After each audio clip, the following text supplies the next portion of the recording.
Waalaikumsalam warahmatullahi wabarakatuh. Alhamdulillahirabbil alamin. Wassalatu wassalamu ala nabiyyil karim sayyidina Muhammadin hadi as-siratal mustaqim. Amma ba'd. Qala rabbi shrah li sadri wa yassir li amri Wahlul 'uqdatam min lisani. ولا حول ولا قوة إلا بالله العلي العظيم. Para bapak-bapak jemaah pengawasan malam Selasa yang saya hormati dan memuliakan pada asatidz, para kiai, para sepuhan Masjid Jami yang berbahagia yang saya hormati dan juga memuliakan. Alhamdulillah dalam kesempatan kuliah ini kita bisa diberikan oleh Allah sehat walafiat, rezeki dan umur dan berkah panjang sehingga bisa bertemu kembali. Mudah-mudahan keberkahan ini terus menyertai kita sampai kita menjemput ajal kita, mudah-mudahan kita dikembalikan nikmat yang paling tinggi oleh Allah. Antaranya adalah nikmat iman wal Islam, sehingga kita bisa pada hari ini pun dengan nikmat itu kita bisa bermuajarah dan bertemu di mahfalah dan juga masjid yang kita cintai. Alhamdulillah setelah sekian lama kita tidak berjumpa karena libur tawafan Ramadan, tapi juga Idul Fitri kita bisa bertemu kembali. Ini adalah acara ataupun pengajian untuk kita. Mudah-mudahan pengajian ini mendapatkan berkah oleh Allah Subhanahu wa taala. Amin ya Allah. Jadi itu saja terang. Jika ada yang belum tahu bahwa pengajian ini tadinya malam Selasa, kami pindahkan ke malam Senin atas persetujuan para kesepuhan dan juga menanyakan kepada jamaah yang lain. Ya, maka pengajian ini menjadi malam Senin. Para bapak-bapak sekalian, sebelum kita mengaji, ajak kita, ya, ada baiknya kita membahas bagaimana kesiapan kita pasca Ramadan. Di dalam Al-Quran, A'udzubillahi minasyaitonir rajim, qad aflaha man tazakka wa dzakara isma rabbih fasalla. Orang yang berbahagia itu ada tiga. Yang pertama adalah tazakka. Arti tazakka ini adalah menyucikan diri. Para mufassirin mengartikan ada beberapa makna. Makna yang pertama adalah menyucikan diri kita, yaitu dengan melaksanakan seluruh ajaran Allah dan juga Rasulullah. Maka itu disebut tazakka. Karena kita melaksanakan ajaran ini sebenarnya sedang menyucikan diri kita kepada Allah.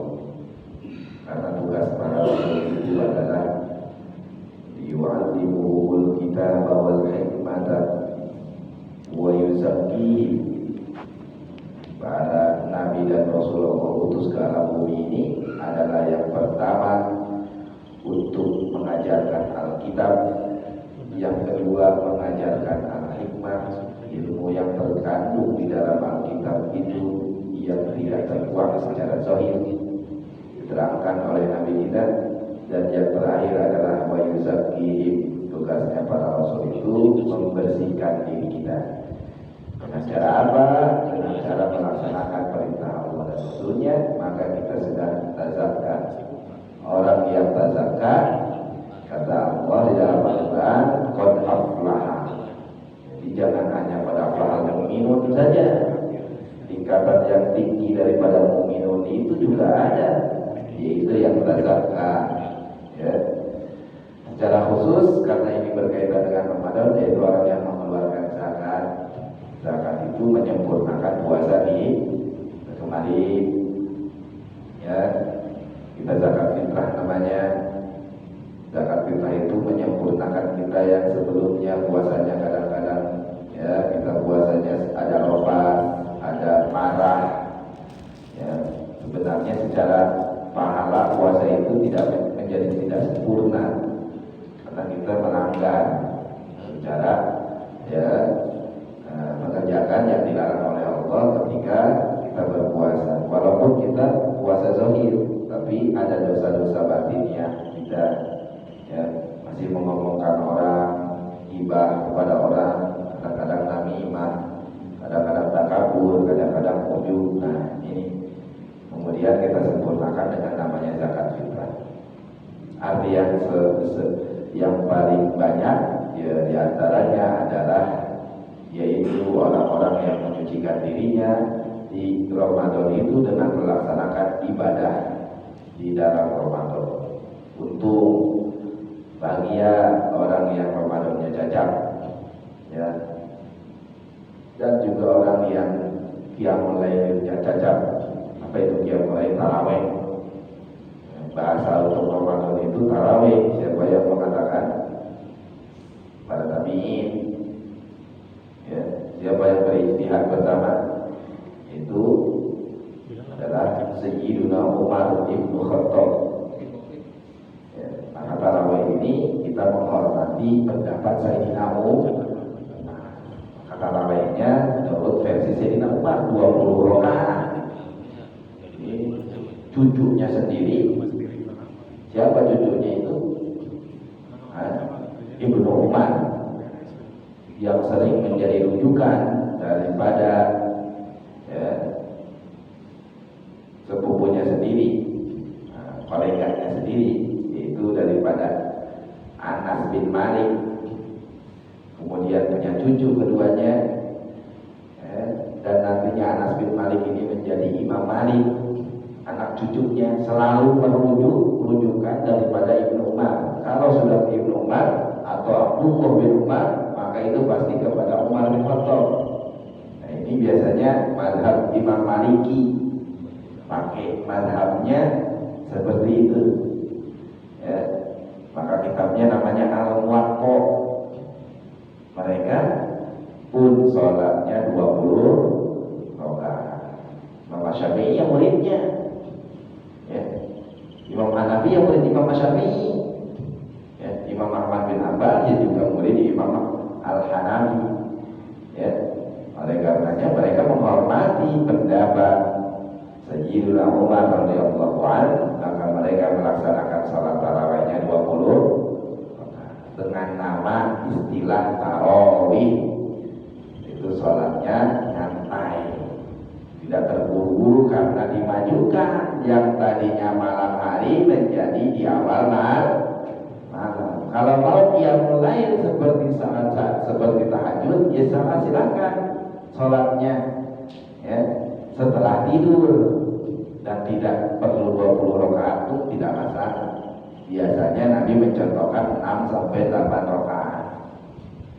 Ya, jadi kalau mau 8 rakaat sebagian sebaiknya tidur dulu gitu. Karena kalau yang kita pakai yang 20 rakaat mah ya, yang ditarik waktunya ini. Kenapa ditambahi? Karena ini sholatnya nyantai. Tarawih itu kan dengan waktu yang santai gitu. Ini ijtihad Sayyidina Umar. Kalau ngaku itu mah kepada Sayyidina Umar sebagai khulafaur rasyidin. Kalau nggak ngaku ya silakan, jangan. Ini mah kalau yang ngaku kepada Sayyidina Umar sebagai khulafaur rasyidin. Biasanya kalau yang nggak ngaku disebutnya Syiah. Apa jelas? Karena Syiah itu nggak ngaku khulafaur rasyidin, begitu ya. Gampang sekarang mana Syiah yang mana enggak, jangan nuduh orang. Yang ngaku nggak sama pendapatnya para ulama ataupun para sahabat. Di antara pendapat para sahabat, pendapatnya Umar bin Khattab. Kita hormati pendapatnya, kita laksanakan daripada ijtihad yang pertama kali yang dianggap sama para sahabat yang lain. Nikmal bid'atu hada. Bid'ah yang paling baik itu ini gitu ya. Gitu kemarin itu orang yang melaksanakan tarawih dan juga puasa itu sebenarnya tak zakat. Untung kita makanya alhamdulillah. Yang nomor kedua, orang yang untung itu, yang berbahagia itu adalah wa dzakara isma rabbih, secara umum adalah orang yang selalu zikir kepada Allah. Masya Allah, tingkatannya luar biasa. Orang yang selalu mengingat Allah itu adalah termasuk orang yang berbahagia. Tapi khusus karena ini berkaitan dengan Ramadan adalah pada malam Lailatul Fitri kemarin, ya. Orang yang pada malam harinya kita melaksanakan ibadah bahkan lebih giat tadi ibadahnya daripada kita malam 10 Ramadan. Pas malam takbiran lebih lebih. Kenapa sebabnya? Karena pada malam tersebut, karena pada malam tersebut dijanjikan oleh Allah kita kalau melaksanakan ibadah di sana, dan juga Rasulnya menjanjikan kita akan berbahagia. Di antaranya janji Kanjeng Rasul 5 malam yang Allah Subhanahu wa taala memasukkan kepada mereka surga yang menghidupkan pada malam itu. Di antara malam yang di 5 itu adalah malam Idul Fitri. Gitu. Ya. Yang nomor selanjutnya adalah sholat Idul Fitri. Jadi sholat ini menurut hadis adalah sebagai ganjaran kita. Dalam hadisnya bahwa para malaikat akan menunggu di ganggang kita, menyuruh di subuh hari kepada kita semua di tanggal 1 Syawal, kepada kita semua, hei hamba-hamba Allah, silahkan menuju masjid-masjid kalian, karena Allah pada hari ini akan membagikan upah yang telah kalian laksanakan, yaitu puasa. Begitu ya. Setelah kita berpuasa 30 hari lamanya, kita akan meraih kemenangan, yaitu Idul Fitri. Ada Idul Fitri, ada Lebaran. Idul Fitri mah kita nih yang laksanain puasa, yang tarawih, ya. Ada lagi Lebaran mah kadang-kadang ya semuanya melaksanakan Lebaran. Yang tadinya nggak makan jadi makan, yang tadinya kita ditahan hawa nafsunya jadi boleh kita ini ya seperti biasa lagi sama istri kita. Dan kalau kemarin kita tahan-tahan, kenapa lagi puasa? Ya. Kalau setelah berpuasa kan, ya kita seperti biasa lagi. Lebaran namanya itu. Tapi Lebaran ini buat semuanya. Tapi kalau Idul Fitri, ya kembali suci, kita ini hanya kepada orang-orang yang tadi. Yang pertama adalah zakat, yang nomor kedua adalah sholat, yang nomor ketiga adalah wajah kawas malam bihi, yang nomor ketiga adalah pasal. Begitu ya Pak ya, mudah-mudahan bermanfaat. Kita sekarang sudah mau masuk, sudah masuk bulan Habib, udah tinggal sebulan lagi kita mau melaksanakan kurban. Nah, jangan lupa juga kita ada syariat kurban. Oleh karenanya ya kalau kita punya rezeki khusus kepada orang-orang yang berpunya, tapi gabut, maka kita boleh memaksakan. Dalam 1 tahun kita memang nggak punya, tapi pengen kita kurban sampai kita nabung misalkan, itu juga ada fadilahnya, ada anjurannya, ya, supaya kita bisa melaksanakan kurban, karena kurban tersebut luar biasa, ya. Pahalanya diantaranya adalah dosa-dosa kita akan diampuni oleh Allah Subhanahu wa taala sebanyak literan darah yang keluar dari hewan tersebut. Dalam hadis yang lain, dari hitungan bulu hewan tersebut. Coba tambah ya pada miliaran bulu.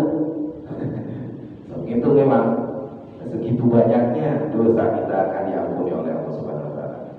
Ya, mudah-mudahan bermanfaat dan kita bisa melaksanakan semuanya itu, amin ya Allah ya rabbal alamin. Ayo nama urang kana urang eta halaman 40. Betul begitu? Haji?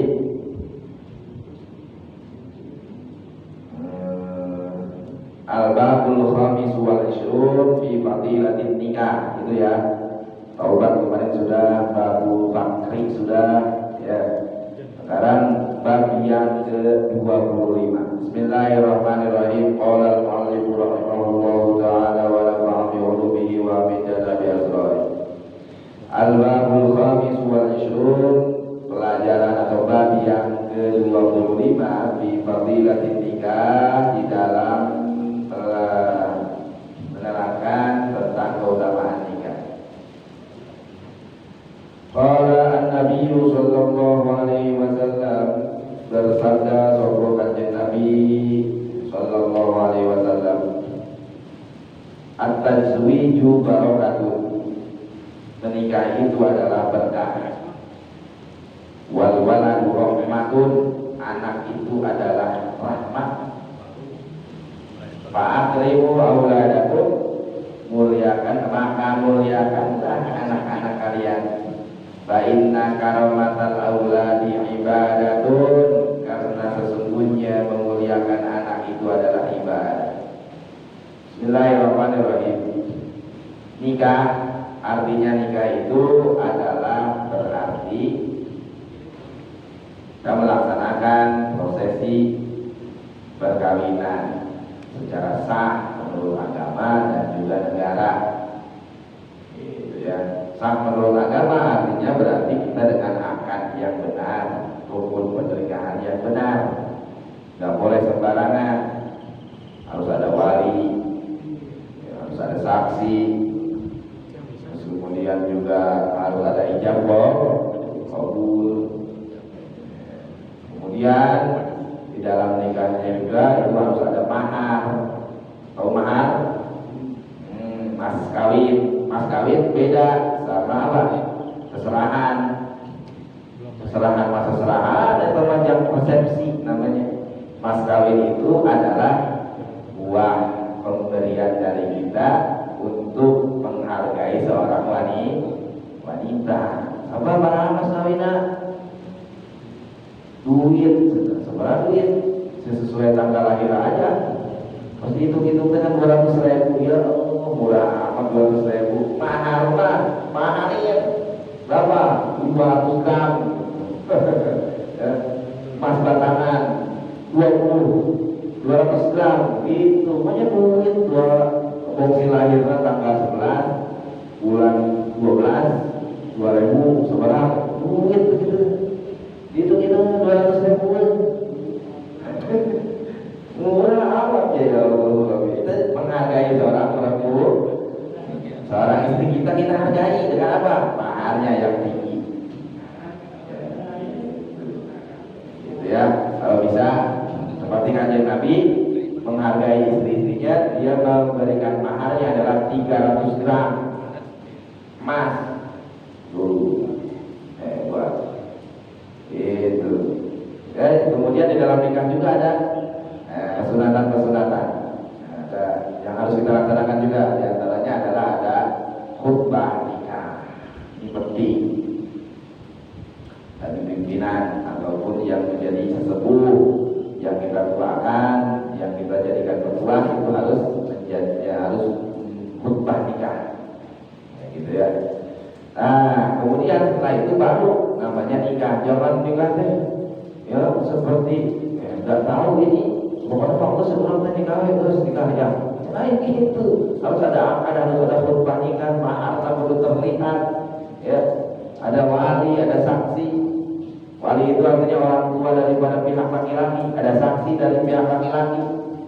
Ya, kalau nggak ada dari laki-laki, 1 berbanding 2 untuk perempuan. Itu diatur di dalam agama kita. Jadi tidak sembarangan. Kata menikahkan bila syaratnya, bila rukun tadi dan syaratnya sudah terpenuhi, kita sambil main-main pun jadi nikah. Contoh saya sama kakak saya berdua, ya, calon besan saya misalkan ada satu lagi, kita lagi umroh misalkan, ikut menjadi jamaah umroh saya, satu keluarga dia.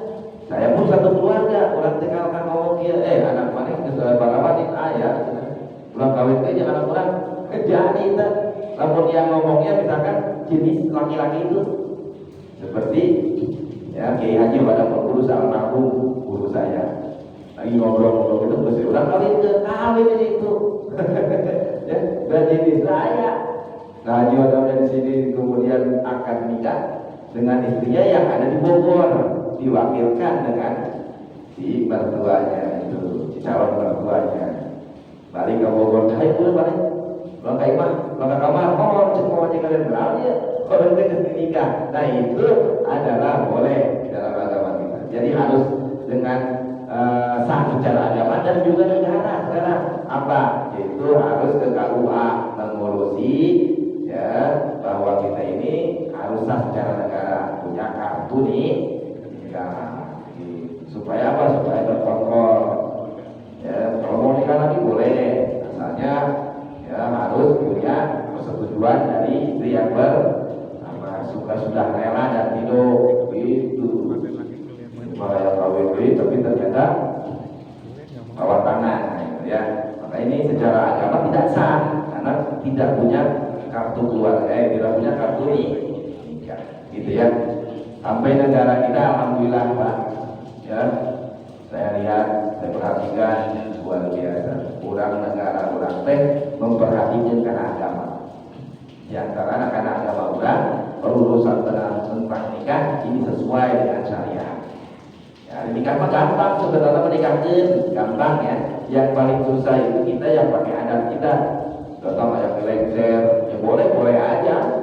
Misalkan itu boleh bagus, nggak ada yang melarang. Kalau kita mau masih pakai, misalkan ayat tradisi pecah telur, ayat tradisi nyaweran, ayat tradisi nanti tarik panggang ayam. Ya tentu yang nyawa. Kalau sebab ayat itu kali lanjut waktu jam nyataan. Ya, jangan dilarang-larang, dia nggak tahu. Orang yang sebut itu supaya biasa jangan terlupakan nanti sekalian. Wow, namanya memang tradisi kita seperti itu. Ya, boleh kita laksanakan dan juga kita laksanakan dengan sebaik-baiknya karena kita menghormati adat dan istiadat kita. Kalau orang Sunda pakai Sunda, kalau orang Jawa pakai Jawa, kalau Bali pakai Bali, itu silakan karena setiap daerah masing-masing berbeda. Katakan Nabi SAW, at-tazwiju barakatun. Pernikahan itu menjadi berkah bagi kehidupan kita. Yang tadinya kita ini ya terkadang hidupnya kemarin masa segini karena kita menikahkan anak kita jadi tambah rezeki kepada kita. Berkah itu artinya adalah ziyadatul khair. Yang tadinya anak kita nggak nurut sama orang tuanya masih diajarkan nurut sama orang tuanya, tapi setelah nikah suaminya yang membimbing, maka itu ziyadatul khair, barokah. Rezekinya yang pertama kita kadang-kadang baru nikahin, kadang-kadang satu rumah Pak dengan anak kita menantu kita ya, maka kita makan jadi bareng-bareng dengan anak menantu kita karena dalam rangka mendidik pertama pasca nikah itu pun menjadi berkah. Ya, luar biasa. Makanya menikahkan anak itu ya adalah keberkahan bagi kita semua. Wal waladu rahmatun, anak itu juga adalah sebagai rahmat Allah. Ciri kasih sayang Allah kepada kita, kita dikaruniai anak. Maka ketika kita sudah mendapatkan anak, jangan pernah menyia-nyiakan anak kita. Dalam hadis yang lain sebutkan, kafa fil mar'i ithman ayyudayyi'a ahlahu.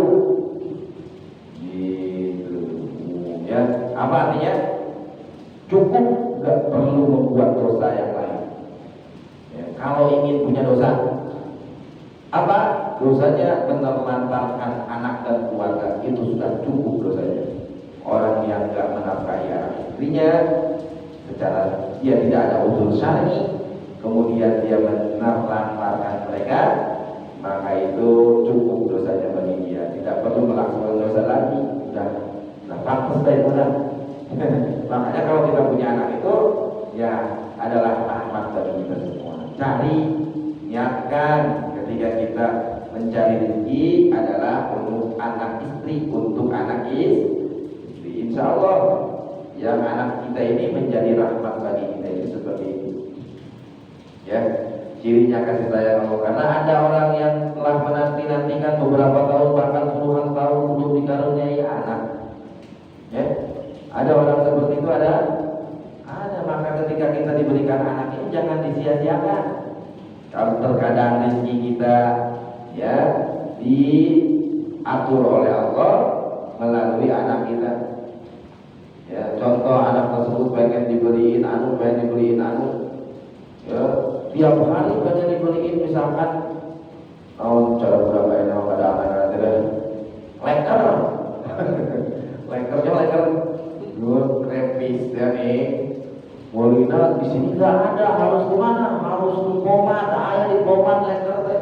Di daerah orang aku pulang tiap hari ke Pomat. Beliin apa? Beliin makanan itu buat anak. Dilihatin sama orang tuanya, oh itu caranya gampang ini. Tanya ada bahan ada letter, gigi tutup namanya nyian di masyarakat. Saking enaknya tetangganya itu harus apa sih? Pesan kawannya. Oh banyak yang pesan. Pakai gopur, anak membawa rahmat kepada kita. Rezeki kawan. Betul. Ya, kadang-kadang rezeki yang Allah berikan itu lewat perantara anak-anak kita. Ya, karena kalau Anda punya anak ini, ada permintaan apa-apa, jangan langsung kita ini apa? Melanggar dan program misalkan, oh ngapain kayak gitu, jangan. Kita lihat di belakang dia ada zat yang menggerakkan lidahnya dan keinginannya meminta kepada kita. Dan kita harus memaksakan diri kita untuk bisa menjumpai dia. Itu ada gerak Allah. Yang kita lihat adalah Allah. Oh berarti ulang dia ini semua. Oh harus dikritik mudah. Ya. Anak itu kadang-kadang tidak punya pikiran, apalagi yang masih di bawah 5 tahun, ya 7 tahun ke bawah itu. Semuanya itu hakikatnya Allah yang menggerakkan. Itu cerminan diri kita sebenarnya. Ya.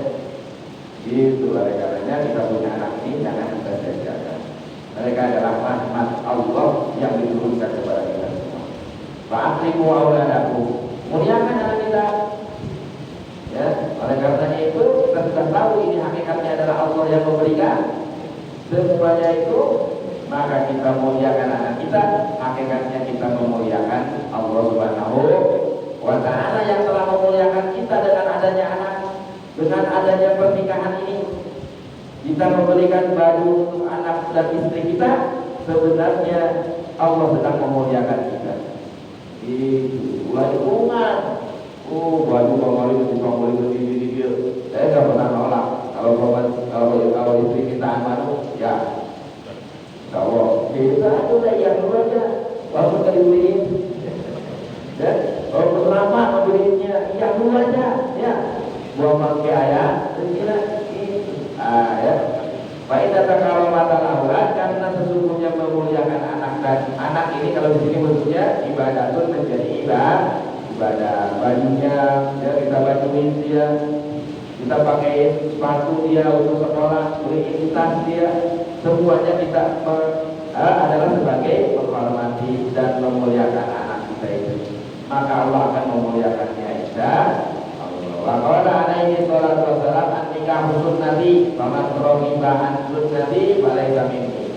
Ada aja Nabi, nikah itu adalah sunnahku, jalanku. Ya, sebenarnya nikah itu adalah dalam hadis yang lain min sunanil mursalina, arba'un min sunanil mursalina. Ada 4 perkara yang itu menjadi jalan kehidupan yang dilalui, yang ditempuh oleh para nabi yang harus kita ikuti. Yang pertama adalah nikah. Nah, Nabi nikah. Alasan Nabi Isa nggak nikah? Iya, Nabi Isa nggak nikah. Nanti turun ke bumi nikah. Nggak percaya ke bumi. Ya, karena nikah itu adalah tarekannya pada jalan kehidupan yang ditempuh yang harus kita ikuti. Jalannya para nabi adalah nikah. Kalau enggak punya keinginan untuk nikah, ya ini kan ada apa ya? Kadang-kadang ada orang yang nggak mau nikah. Tapi kalau dia pertama kalinya nikah mah, itu berarti kenyataan ya gitu mah. Ini bang nggak ngasal sama sekali. Dia pengen kebujang terus. Katakannya tapi bang goreng-goreng aja lah kalau bujang. Ya, ini jadi budak mabuk, nggak mau nikah. Walaupun dia ada yang manyaan, misalkan orang dia lagi dia mah tuannya udah pengen ngajakin dia nikah, tapi dia tetap gak mau nikah, pengen ibadah terus, walaupun ibadahnya gak sempurna. Kenapa? Karena sempurnanya agama itu dengan nikah. Gitu. Kenapa kok dengan nikah? Karena ujian-ujian di dalam menghadapi mengarungi kehidupan ini akan sempurna dengan adanya pernikahan. Manteng kalau nanti sempurna. Atau ya ibu udah pada memakan asam garam semuanya.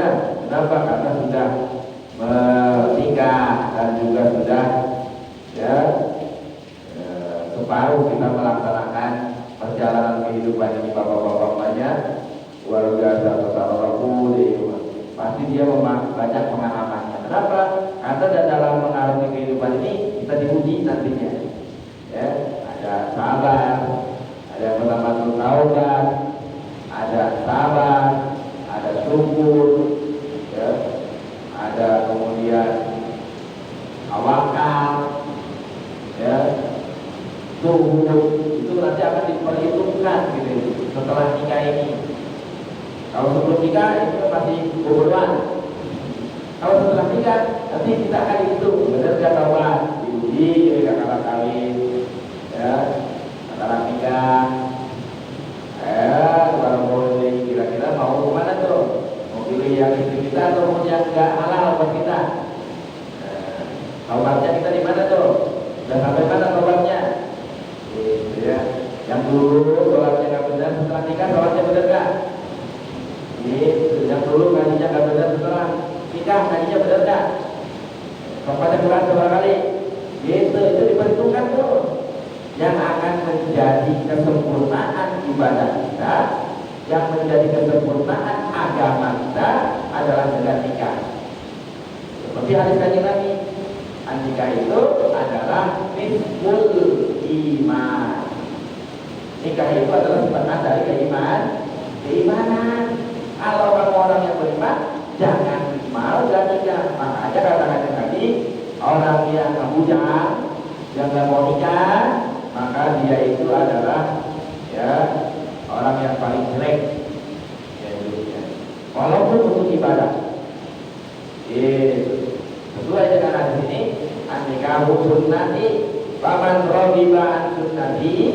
Kalau ada orang yang membenci sunnahku, kalau tadi makan gak mau nikah karena alasan tertentu, dia ini gak ada nafsu untuk menikah. Nikah itu hukumnya mubah, Pak. Ya, tapi itu dibenci. Nanti ya.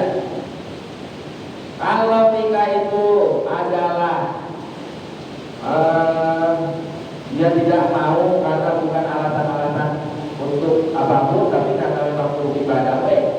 Nah, misalkan dia ini adalah seorang ya, orang yang zuhud terhadap dunia sehingga dia tidak suka sama yang namanya dunia, bahkan mendekati perempuan pun dia nggak ada nafsu misalnya. Dia nggak mau nikah, pengen ibadah terus. Oh dia hidup soleh putih kayak untuk ibadah kamu bagus ya. Tapi itu adalah tidak menjadi kebaikan untuk dia. Bagusnya adalah dengan nikah. Nikah dulu aja, walaupun misalkan tidak sampai beres. Walaupun misalkan tidak ada yang namanya malam pertama misalkan. Yang akan nikah inilah yang akan dinilai. Kalau ada banyak kayak gitu, teman-teman, ada ya dulu saya tidak sebutkan namanya. Ada orang yang nggak nikah sampai sekarang, bahkan sampai meninggalnya. Kalau itu untuk ibadah, ada yang memperbolehkan, tapi alasannya benar harus untuk ibadah. Gitu. Di dalam Al-Quran disebutkan orang-orang rahim dan ruban, ya, mereka tidak menikah itu adalah karena mereka ini mengikuti Nabi Isa alaihissalam.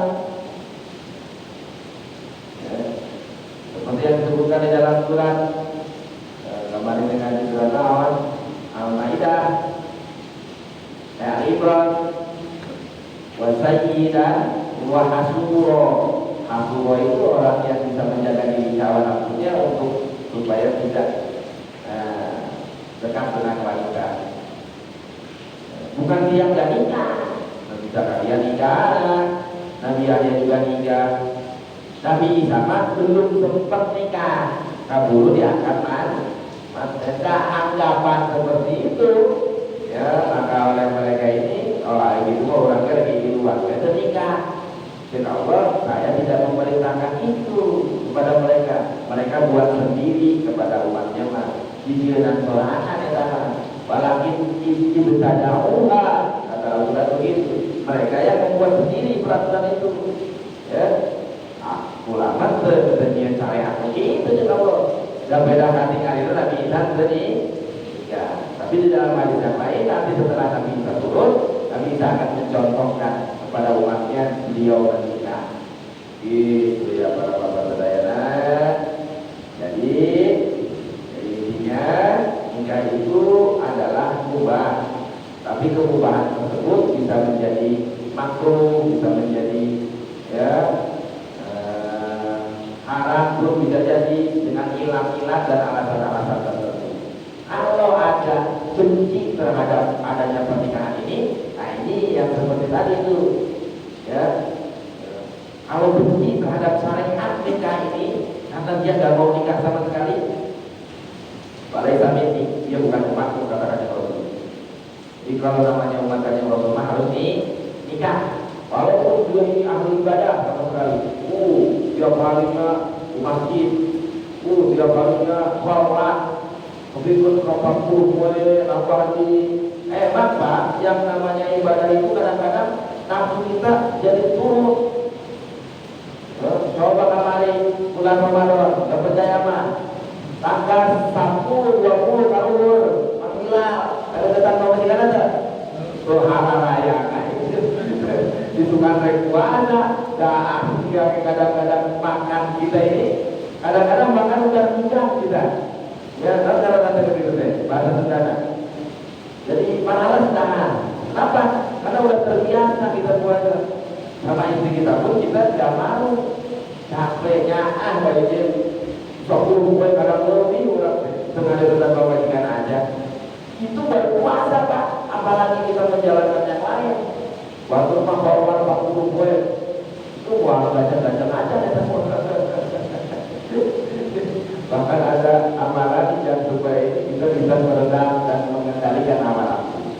Ya luar biasanya. Nah itu walaupun dia bisa seperti itu, tetap nikah. Ya. Gitu, walaupun semacam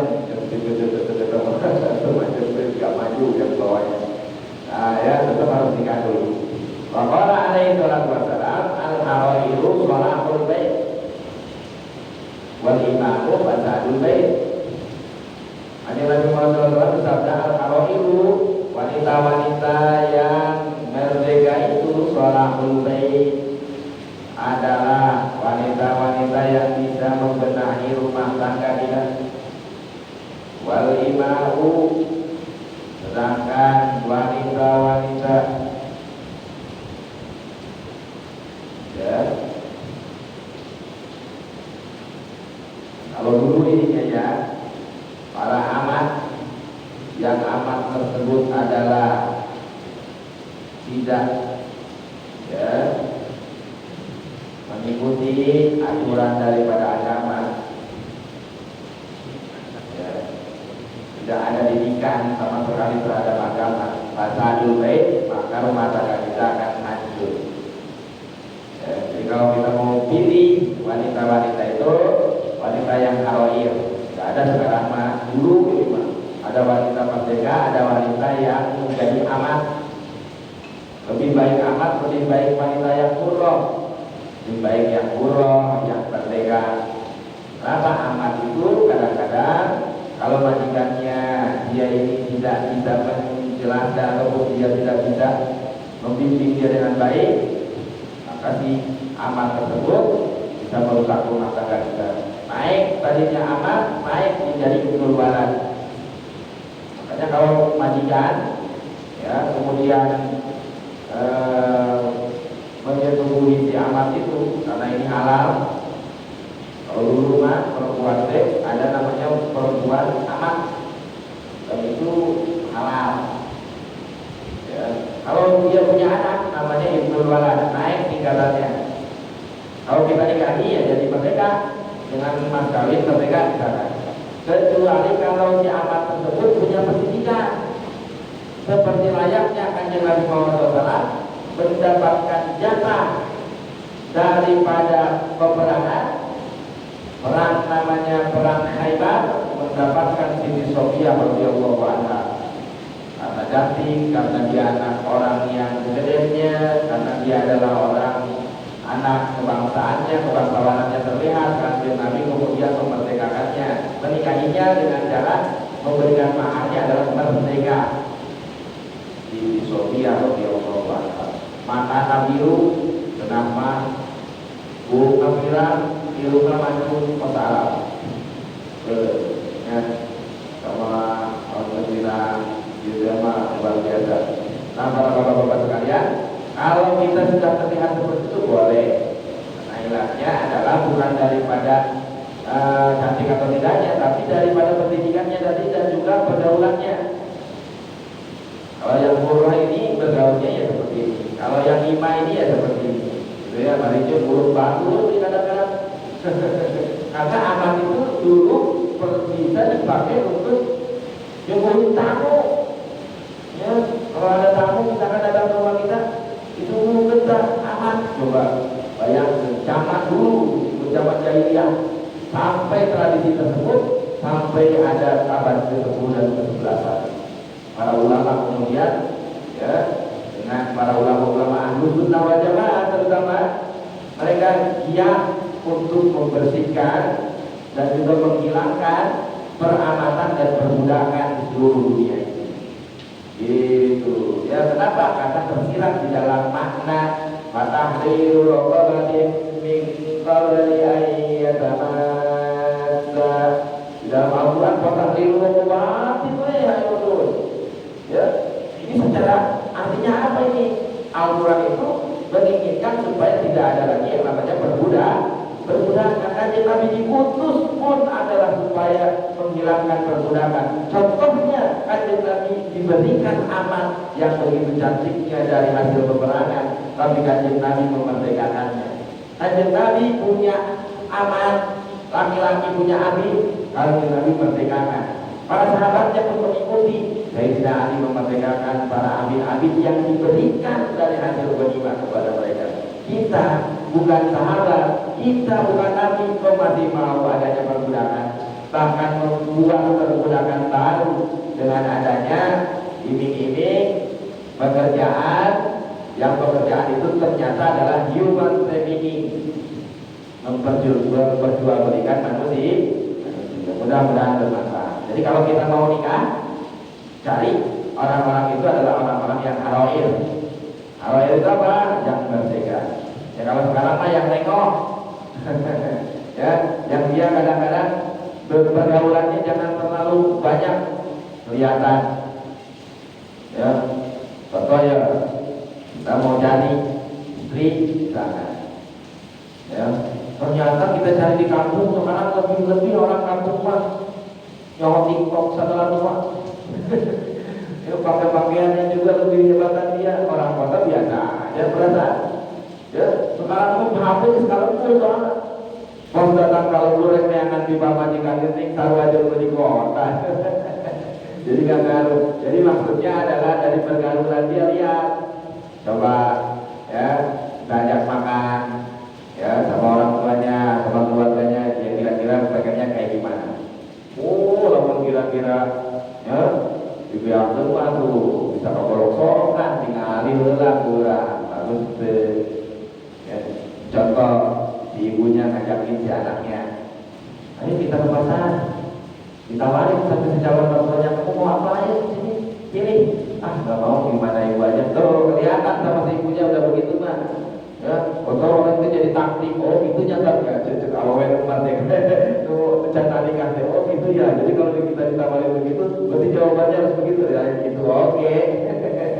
Tapi ini jadi standar. Jadi ketahuan bahwa dia ini mau dibawa seadanya. Kalau ibu saya kalau dulu mau ngetes itu teh sebenarnya ya, dia langsung datangin ke sono ke rumahnya tanpa pemberitahuan sama sekali. Oh, nah kan saya mau punya istri ini, mana orang mana, ayo udah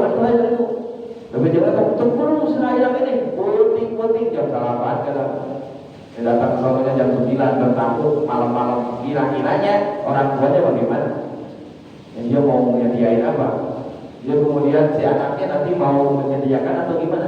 Begitu ya. Orang tua dulu mah begitu kadang-kadangnya, pengen ngeliat daripada tradisi keluarganya sesuai dengan agama atau tidak.